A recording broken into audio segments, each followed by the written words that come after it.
இப்போ இந்த எக்ஸசைஸ் சம்ல பார்த்தீங்கன்னு வச்சுங்களேன், மெத்தட்ஸ் எல்லாம் வரிசலா இல்ல. அதாவது equal sacrifice, unequal sacrifice, one partner only sacrifice, அதுக்கடுத்து ரிமைனிங் ஷேர். இது மாதிரி வரிசலா இல்ல. மிங்கிள் பண்ணி கொடுத்துருக்காங்க. அதனால கொஸ்டின் படிக்கும் போதே வந்து எல்லாரும் டெக்ஸ்ட் புக் எடுத்துக்கங்க. பேஜ் நம்பர் வந்து 99 எடுத்துக்கங்க. Question number 1. ஃபர்ஸ்ட் சம படிக்கும் போது இது எந்த மெத்தட்னு நான் சொல்லிடுறேன்.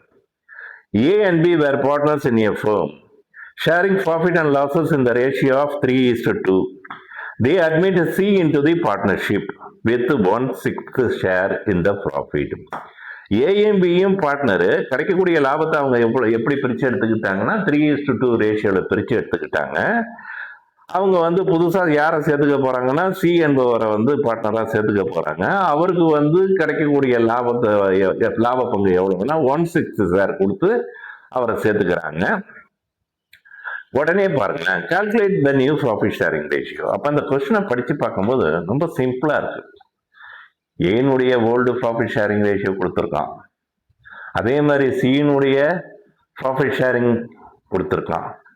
உடனே என்ன பண்ணிட்டான் கொஸ்டின்ல find out new profit sharing ரேஷியோன்னு சொல்லி கேட்டுட்டான். இந்த மாதிரி கொஸ்டினே சிம்பிளா இருந்ததுன்னு வச்சிங்களேன். இது எந்த மெத்தட்னா நாலாவது மெத்தட். நாலாவது மெத்தட்னா என்ன மெத்தடு? ரிமைனிங் ஷேர் அல்லது ரிமைனிங் பார்ட். இந்த இதுக்கு வந்துட்டாங்க. இப்போ ஃபர்ஸ்ட் சம்முக்கு மேல நீங்க என்ன பண்ணிக்கிறீங்க, 4 ரிமைனிங் ஷேர் மெத்தட் அப்படின்னு சொல்லி ஒரு ஷார்ட்டா எழுதி வச்சிங்க. இப்போ நம்ம வந்து கணக்கை நான் எக்ஸ்பிளைன் பண்ண போறேன், பாருங்க. இப்போ இந்த ரிமைனிங் ஷேர் அப்படின்னு பொறுத்த வரைக்கும் பார்க்கும்போது ஃபர்ஸ்ட்ல நீங்க ஃபைண்ட் அவுட் பண்ண வேண்டியது ரிமைனிங் ஷேர் அல்லது ரிமைனிங் பார்ட்.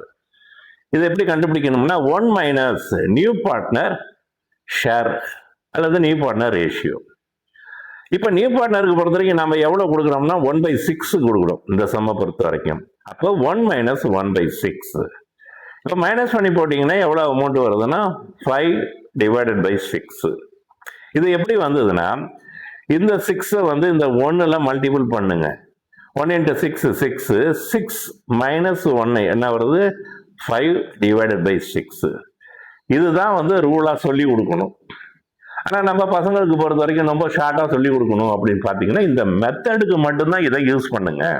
எப்படின்னா மேல என்ன நம்பர் இருக்குது?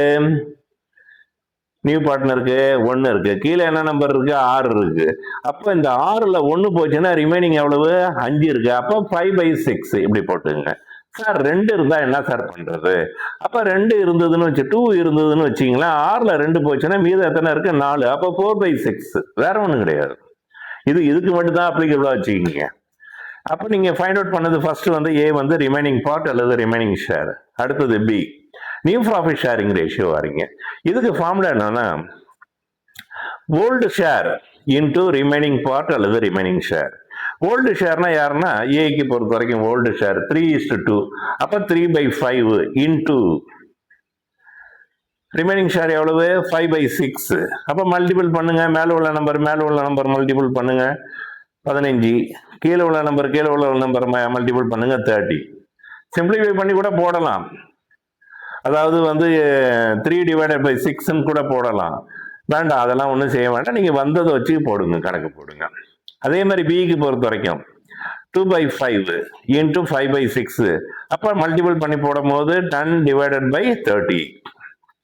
அடுத்தது நியூ பார்ட்னருக்கு பொறுத்த வரைக்கும் 1/6 இருக்கு. இப்ப ஏக்கு டினாமினேட்டர் பொறுத்த வரைக்கும் 30, அதே மாதிரி பிக்கு டினாமினேட்டர் பொறுத்த வரைக்கும் 30, அதே மாதிரி சிக்கு 30 போட்டீங்கன்னா சௌரியமா இருக்கும். அதனால சிஏடைய டினாமினேட்டர் 30 போட்டுக்கிட்டீங்க. அப்ப இந்த 30ல இந்த 6 எத்தனை வாட்டி? அப்ப இந்த 30ல இந்த 30ல 6 பொறுத்த வரைக்கும் பாத்தீங்கன்னா 5 டைம்ஸ். அப்ப 5 into 1 என்ன வரும்னா 5 வரும். அப்படி இல்லையா? ரொம்ப ஈஸி. இன்னொரு மெத்தட் இருக்கு. நம்ம சும்மா மனக்கணக்கு தான். இங்கேயும் 30 இருக்கு, இங்கேயும் 30 இருக்கு. அதாவது 30 ரூபா இருக்கு எக்ஸாம்பிள்ஸ். அப்ப இவருக்கும் இங்க கீழே டினாமினேட்டர் 30 ரூபா இருக்கு. அதே மாதிரி இவருக்கும் 30 ரூபா போட்டுங்க. இப்ப 30 ரூபாயில 15 ரூபாய் யார்கிட்ட கொடுத்துட்டீங்க? ஏட்ட கொடுத்துட்டீங்க. அப்ப மீதம் 15 ரூபா இருக்கு. அந்த 15 ரூபாயில 10 ரூபாய் யார்கிட்ட கொடுத்துட்டீங்க? பிக்கு கிட்ட கொடுத்துட்டீங்க. அப்ப மீதம் எவ்வளவு இருக்கு? 5 ரூபா இருக்கு. 5 ரூபாய் தூக்கி போட்டுக்குங்க. ரேஷியோ பொறுத்த வரைக்கும் 15:10:5. இன்னும் சிம்பிளிஃபை பண்ணீங்கன்னா 3:2:1. இது பொறுத்த வரைக்கும் ஃபர்ஸ்ட் சம் எந்த மெத்தட்னா பொறுத்த வரைக்கும் ரிமைனிங் ஷேர், அதாவது நாலாவது மெத்தட். செகண்ட் சம்மும் சேம் அதே மாதிரி தான் இருக்க போது. செகண்ட் சம் கொஸ்டின் படிச்சுட்டு வருவோம், அப்போ நான் எக்ஸ்பிளைன் பண்ணுறேன்.